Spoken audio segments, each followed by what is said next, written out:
In a sleepy coastal town called Thorn Bay, nestled between crumbling cliffs and old fishing piers, a woman named Iris Wren sat beside her daughter's bed in a dim, rented room above a shuttered bakery.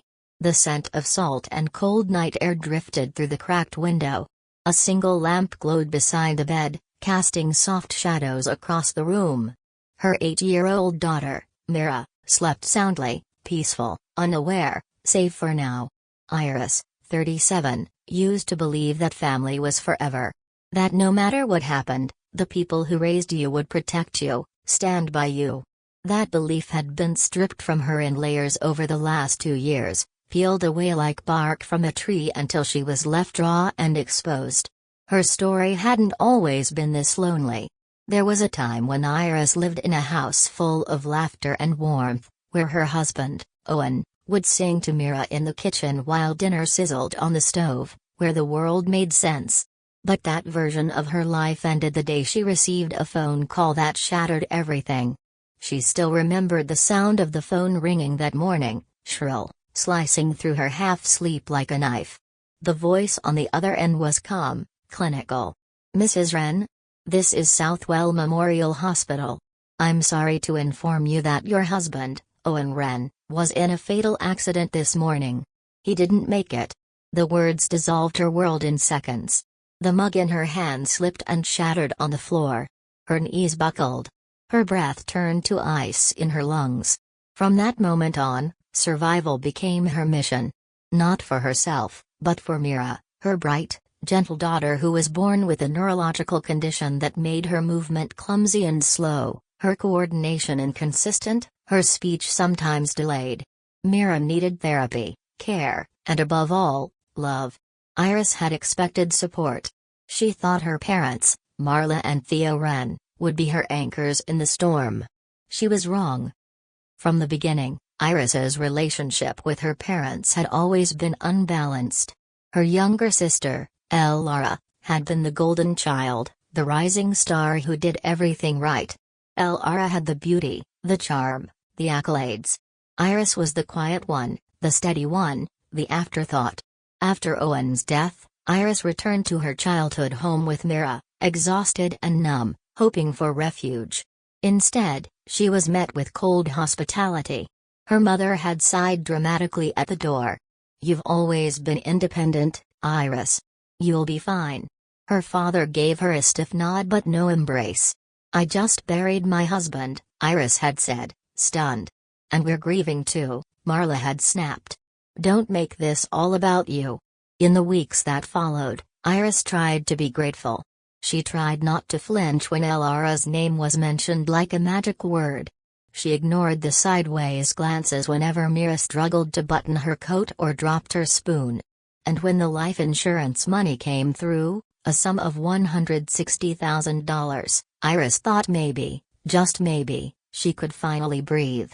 She could pay for Mira's specialized care, secure a modest future, and maybe, eventually, stand on her own 2 feet again. But the moment her parents learned about the payout, something changed. The suggestions started quietly. "Laura and Callum are struggling, you know," her mother would say while slicing carrots. "He lost his job, and their boys need new uniforms." "Iris, family supports family," Theo added one night, staring at her across the dinner table. "Laura's been sending us money every month. You should do your part, too." Iris blinked. "You mean she's giving you money?" "Of course," her mother said with pride. "She understands responsibility." Though something about that didn't sit right, Iris felt the familiar pull: prove your worth, be good, be useful. So, she began sending them $1,800 every month. Not because she could afford it, but because she wanted to believe it would buy her a place back into their love. It didn't. They continued to treat Mira like a burden. At family dinners, they hushed her when she asked questions. They rolled their eyes when she dropped a fork or needed help with a zipper. Laura's children ran wild, loud and rude, but were always praised for their energy. Mira, sweet and soft-spoken, was called fragile, fussy, and too much. And then came the final blow. It was late autumn when Marla called Iris with a chipper tone so sweet it could rot teeth. "We're hosting the annual garden banquet this Saturday," she said. "Just something elegant for the grown-ups this year. Wine, music, conversation. No children." Iris paused. "So Myra's not invited?" "Well, darling, you know how delicate she is. She gets overwhelmed easily. There will be candles, glassware. You understand." That night, Iris sat on the edge of Myra's bed, watching her daughter sleep beneath a blanket of stuffed animals. Her fists clenched the edges of her cardigan. They didn't just exclude Myra. They erased her. She wasn't fragile. She was curious, bright, gentle. But to her own grandparents, she wasn't welcome. Not even in the garden where she had once toddled after butterflies. Still, Iris went. Not out of acceptance, but to face them. To show them she saw through the polished masks and perfect hedges. When she arrived, dressed simply in black and gray, her heart pounding, she stepped into a world of twinkling lights and shallow laughter. Glasses clinked, violins played, and there, on the terrace, were Elara's children chasing each other around a marble fountain, their squeals echoing under the stars. Iris stood frozen. No children, they'd said. Except for those children. Not hers. Her mother spotted her from across the courtyard. The smile was slow and theatrical. "Oh, Iris," she called. "You came after all. How brave." And in that moment, something broke. Not a scream. Not a sob. Just a quiet, terrible clarity. She had never been wanted, not really. And now, they were rejecting the one person she loved most. Myra deserved better. And Iris would be the one to give it to her. Even if it meant burning every bridge she had left. The air was sharp that night, a chill blowing in from the sea, but Iris didn't feel the cold. Not really. Not as she stood on the edge of her parents' perfectly manicured garden, watching the truth of her family unravel beneath the glow of lanterns and champagne flutes. The no children allowed policy had, unsurprisingly, not applied to Elara's kids. They darted through the hedges, laughing, knocking over a tray of hors d'oeuvres with no more than a shrug from the adults. Marla, their doting grandmother, merely laughed. Iris's fists clenched at her sides. She had left Myra at Margaret and Ellis's house, Owen's parents. The older couple had taken Myra in for the night with warmth and delight, promising hot cocoa and a movie marathon. Myra had been a little disappointed not to go to the garden party. She'd worn her favorite dress that morning, thinking she'd get to show her grandparents how well she could walk in her new orthopedic shoes. "I won't fall, Mommy," she had said, standing tall, her hands on her hips. "I practiced all week." Iris had smiled, kissed her forehead, and swallowed the bitter truth. Now, standing in that garden of pretenses and peonies, she couldn't stay quiet any longer. She crossed the patio, her shoes tapping sharply against the flagstone, and stepped into the ring of conversation where her parents stood with Elara and her husband, Callum. Their laughter died as soon as they noticed her expression. "Iris," Marla said, tilting her head like a curious bird. "What's wrong? What's wrong?" Iris repeated, voice steady and low. "You told me this event was for adults only. That children would be a distraction." Her mother blinked, her wine glass frozen midair. "Yes, well, Elara's boys are older. They know how to behave. They just knocked over a centerpiece," Iris said. "One of them climbed a trellis. Theo, her father, cut in then. Let's not make a scene." "A scene?" Iris echoed. "I left my daughter out of a family gathering because you told me she wouldn't fit in. That she'd be a disruption." "She's sensitive," Marla said sharply. "You know that." "She's not sensitive," Iris snapped, voice rising. "She's brave. She's bright. She's been through more than any of us and still wakes up smiling. And you treated her like a stain on your perfect tablecloth." The circle around them quieted. Guests turned to watch. Conversations halted mid-sentence. The music kept playing, ironically soft and elegant behind the building tension. Elara stepped in, her tone falsely sweet. "Maybe this isn't the time, Iris." No, Iris said. This is exactly the time. She reached into her coat and pulled out an envelope, holding it aloft for all to see. For the past 7 months, she said loudly, I've been sending our parents $1,800 a month. Because they told me Lara was contributing. That it was my duty as the other daughter to do the same. Gasps rippled through the crowd. Lara's smile faltered. Callum turned to her, face scrunched in confusion. You've been sending them money? Lara's eyes widened. I meant to. I was going to, but... Theo stepped forward, trying to salvage control. Iris, don't twist this into something it's not. I'm not twisting anything, she said. I'm telling the truth. You lied to me. Manipulated me. Took money I needed for Myra's medical care and spent it on preserving this illusion of a perfect family. Callum turned fully to Lara now, his voice tight. Is this true? Lara flinched. They told me to say it. That Iris wouldn't give anything unless she thought it was fair. Unbelievable, Callum muttered, stepping away from her. The silence in the garden was no longer polite, it was damning. Relatives exchanged looks. Someone set down a drink with a loud clink. And then it happened. Marla, flushed and cornered, lashed out. You selfish, ungrateful little girl, she hissed. Always painting yourself the victim.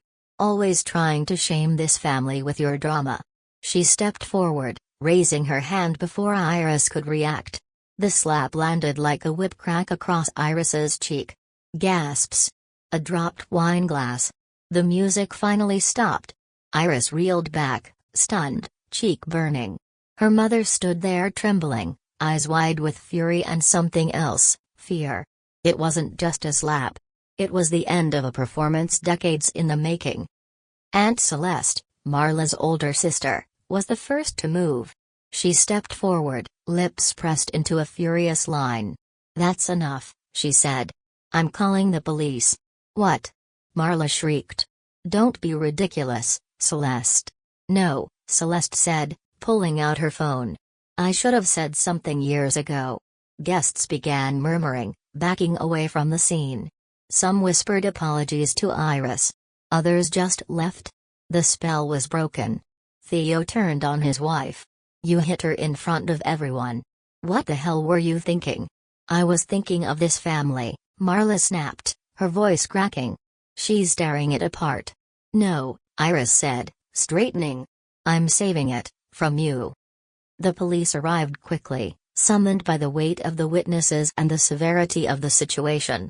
As they approached the garden, the lights from their cruiser casting shadows across the pristine lawn, Iris felt something in her chest loosen for the first time in years. Marla was led away, still muttering about betrayal and loyalty. Theo stayed silent. Lara stood in the shadows, eyes glistening, her husband already gone. And Iris? Iris stepped out of the garden, past the fountain, past the hedges, past the whispers and the stairs. She didn't look back. She had walked into that place carrying decades of hurt. She walked out carrying something new. Freedom. The early morning fog rolled over the harbor like a soft gray blanket, and Iris stood on the back porch of Margaret and Ellis's cottage, staring out at the sea. The world felt still, but her heart was anything but. Her cheeks still ached from her mother's slap the night before, and her head swirled with echoes of what had happened, the lies, the confrontation, the final collapse of the family she'd spent a lifetime trying to please. Inside, Mara was giggling. She peeked through the window to see her daughter sitting cross-legged at the kitchen table, carefully spreading jam over a slice of toast. Margaret hovered nearby, gently correcting her grip, praising her when she steadied the knife. Ellis was helping Mira count raisins for her cereal like it was the most important task in the world. The contrast hit Iris hard. This was what family looked like. Not the polished coldness of her parents' house. Not the suffocating expectations. But this, gentle voices, patient hands, unconditional presence. Love without terms. She stepped back inside, the warmth wrapping around her like a long-lost comfort. There you are, Margaret said with a smile. Come sit. Myra's just teaching us her new jelly-to-toast ratio. Mira beamed. It's 50-50. No more, no less. Iris laughed, a real, full laugh for the first time in days. She sat, and for a while, they just existed. Eating. Talking. Being. But eventually, the quiet turned thoughtful. Margaret reached across the table and placed a hand over Iris's. "We heard," she said softly. "About last night." Iris nodded. "She hit me. In front of everyone. She showed the world who she truly is," Ellis added. "You didn't lose anything last night, Iris. You shed it." Iris blinked back tears. "I thought if I gave enough, they'd accept me. If I stayed quiet, they'd respect me." Margaret's voice was gentle, but firm. "You were taught to shrink to survive. But that's not living." Iris swallowed hard. "I'm scared. I have no money left. I gave it to them. I thought it would buy love." "You don't need to buy love," Ellis said. "You've got it right here." They offered her a place to stay, no deadline, no strings. Just safety. A room for her and Mira until she could rebuild. And more than that, they offered her something she hadn't had in years. A fresh start. That evening, Mira drew a picture, a small house with a red roof, waves crashing behind it, and stick figures holding hands beneath a smiling sun. Iris. Mira. Margaret. Ellis. No one else. Mira handed it to Iris with a grin. "This is our real family, Mommy." Iris hugged her daughter tightly. "Yes," she whispered. "Yes, it is." Spring crept into Thorn Bay quietly, not with blossoms or sunshine, but with wind that carried salt and the whisper of new beginnings. The sky remained gray more often than not, but something was shifting. Iris felt it. Not just in the changing season, but in herself. 3 weeks had passed since the garden party exploded into revelation and chaos, since her mother struck her in front of their entire family, since the web of manipulation finally unraveled in the open. Marla Wren, the woman who had once held her childhood in a clenched fist, was fined and issued a restraining order after pleading guilty to misdemeanor assault.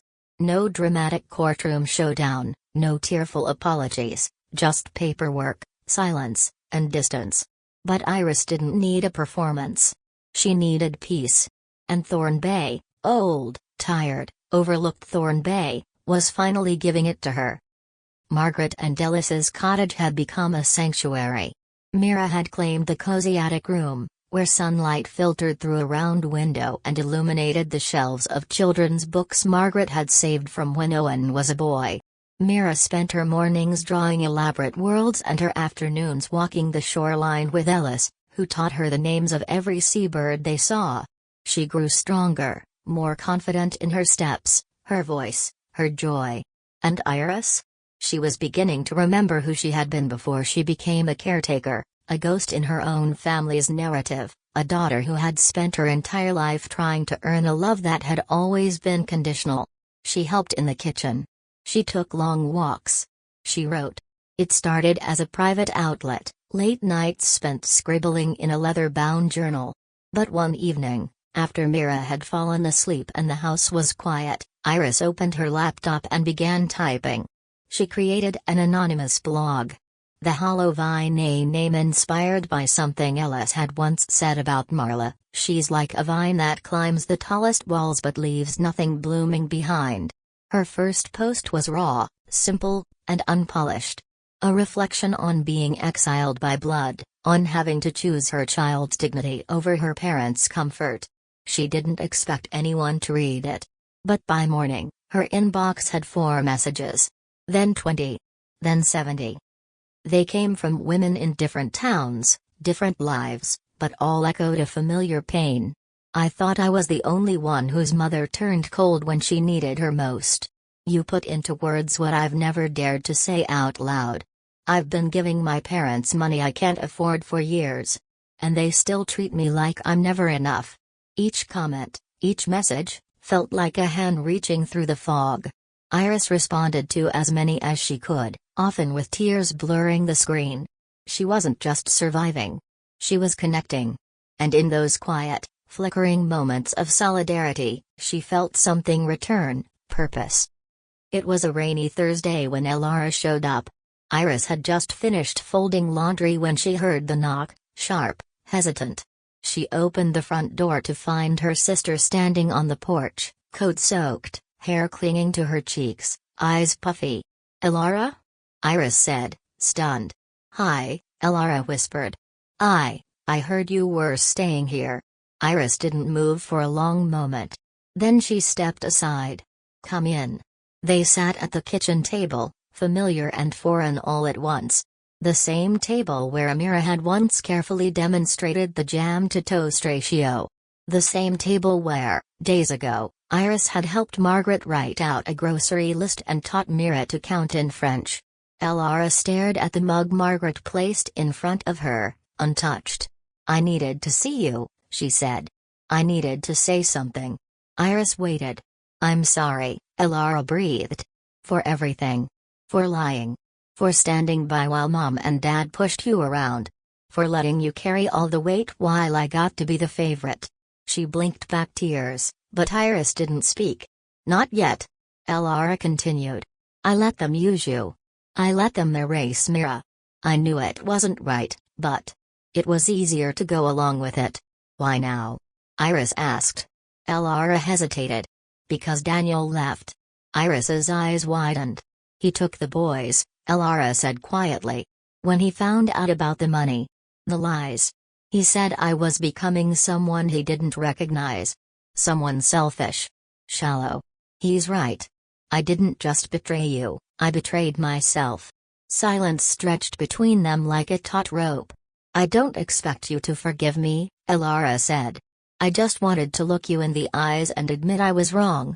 Iris watched her sister, not the pedestal version, not the golden child, but the real woman beneath the performance. Vulnerable. Ashamed. Stripped bare by the consequences of her own silence. She exhaled. "I don't hate you." Elara looked up. "But I can't pretend things didn't happen," Iris said. "Mira still asks why Grandma didn't want her at the party. I still have bruises, some on my skin, most in my memory." "I know," Elara whispered. I wanted to stop being a coward."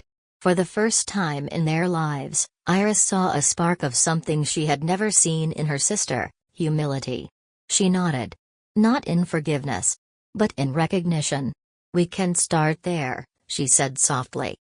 That night, Iris sat with her journal open in her lap and a blank page before her. Forgiveness is not forgetting. It's not permission. Sometimes it's just looking at a person and saying, "You can't undo the damage, but I won't let it define me either." Healing doesn't mean the wound never happened. It means I'm no longer willing to bleed for someone who never learned how to love me. She clicked post on the blog and walked down the hallway to Myra's room. Her daughter was already asleep, clutching her favorite stuffed owl. Iris tucked the blanket higher under her chin and pressed a kiss to her forehead. "I promise," she whispered. "No more trying to belong to people who made us feel small." She stood in the doorway for a moment longer, heart full. Then she turned off the light and closed the door behind her. Tomorrow, she would begin looking for a small cottage of her own. Tomorrow, she would wake up and know they had everything they needed. 6 months had passed since Iris walked away from the garden party, 6 months since she stopped seeking love from those who had always made her earn it. In that time, her life had reshaped itself, not in grand, sweeping gestures, but in the quiet accumulation of small, sacred changes. She and Mira had moved into a modest little house on the edge of Thorn Bay, a 2-bedroom cottage with weathered siding, crooked floorboards, and the kind of charm that couldn't be bought. There was a patchy backyard where wild lavender grew, a kitchen that smelled like cinnamon from the cookies Mira loved to bake, and a front window that caught just enough morning sun to make everything feel possible. The house had been a leap, a rental barely within reach, but Margaret and Ellis had insisted on covering the deposit. "You've been carrying others for years," Ellis had said, his voice gravelly with emotion. "Let someone carry you for a change." They still visited every weekend, always bringing something for Mira, a puzzle, a book, a new baking pan shaped like stars. Mira had flour in her curls more often than not, and laughter in her voice that rang through the cottage like bells. Iris had started working again, part-time, remotely, for a non-profit that supported families with children who had disabilities. The irony wasn't lost on her. The woman who had once fought for scraps of compassion was now offering comfort to others who had stood where she had once stood, overwhelmed, unseen, trying to do it all. But the biggest shift wasn't in her work. It was in her heart. She no longer thought of herself as someone broken. She was someone rebuilt. One Sunday morning, as Mira played on the rug with her stuffed animals, Iris sat at the dining table with a letter in her hands. The envelope was cream-colored and neatly addressed. From Ilara. She had sent a few letters over the past few months, small updates, reflections, gentle attempts at reconnection. Daniel had taken the kids to live with his sister, and Ilara had begun therapy. For the first time, she was trying to untangle the ways their parents had shaped her too. She never asked for forgiveness. She just kept showing up, in ink, in honesty. Iris opened the letter slowly. I still remember the night you held my hand under the dining table when Dad yelled at me for spilling juice. You couldn't have been more than 9. You've always been stronger than me. I hope one day I can be someone Mira is proud to know. Iris folded the letter and set it aside. Maybe reconciliation wouldn't come all at once. Maybe it never would. But this was a start. A thread that might one day weave into something real. Later that day, Iris and Mira took a walk to the farmer's market. The town square was full of booths and music, the air fragrant with herbs and fresh bread. Mira held Iris's hand tightly, her other arm cradling a bag of plums. Her gait was stronger now, still a bit unsteady, but determined. She wore a lavender scarf around her neck, a gift from Margaret. As they passed a small stand selling watercolor paintings, Mira stopped. "Mommy," she said, tugging Iris's sleeve, "can I show you something?" Iris knelt beside her. Mira pointed to a painting of a small cottage surrounded by wildflowers. 2 figures stood outside, a woman and a child, holding hands, facing the sunrise. "That's us," Mira whispered. Iris's throat tightened. "It does look like us, doesn't it? Can we get it?" Mira asked, eyes wide. Iris smiled and nodded. They bought the painting and carried it home together, careful not to smudge the wet edges. That evening, Iris hung the painting above the fireplace. She stood back and stared at it for a long moment, feeling something she hadn't felt in years, pride. Not the kind that waits for someone else to recognize it. But the kind that comes from knowing, deep down, that you built something real out of the wreckage. After dinner, Mira handed her another drawing, a crayon sketch of their little house with stars in the windows and a sun beaming overhead. There were 5 figures in the picture: Iris, Mira, Margaret, Ellis, and a tall woman with long brown hair. Iris squinted. "Who's that last one?" "That's Aunt Ilara," Mira said casually. "In case she ever wants to come visit." Iris didn't know what to say at first. "She doesn't have to stay long," Mira added thoughtfully. "Just enough to say sorry to the flowers." Iris chuckled, tears forming in her eyes. "Okay, sweetheart. Maybe one day." As the stars blinked to life above Thorn Bay, Iris stepped out onto the porch. The wind carried the faint sound of waves crashing below. The air was brisk, but it no longer felt biting. She breathed deeply, letting it fill her lungs. She thought about the family she'd left behind. About the wounds still tender, the words unsaid. And then she thought about Mira, about the lavender in their backyard, about Margaret's steady kindness, Ellis's corny jokes, and Ilara's slow, careful letters. She thought about her blog, The Hollow Vine, which now had over 5,000 readers, many of whom called her stories a lighthouse. A place to rest. A reminder that even if love doesn't come from where you expected, it still can come. Iris went back inside and checked on Mira, who had already fallen asleep, surrounded by plush animals and crumpled construction paper. She kissed her daughter's forehead and whispered, "You are everything I ever needed." Then she walked into the living room, stood beneath the watercolor painting, and wrote a new post. Family is not who shares your blood. It's who sees your bruises and doesn't ask you to hide them. It's not who you were born to. It's who shows up when you're on the floor, and says, "I'll help you stand." I used to believe love was something I had to earn. Now I know, it's something we build. She hit publish, closed her laptop, and curled up on the couch with a blanket and cup of tea. Outside, the wind carried on. But inside? There was warmth. There was laughter. There was healing. And for the first time in a very long time, there was home.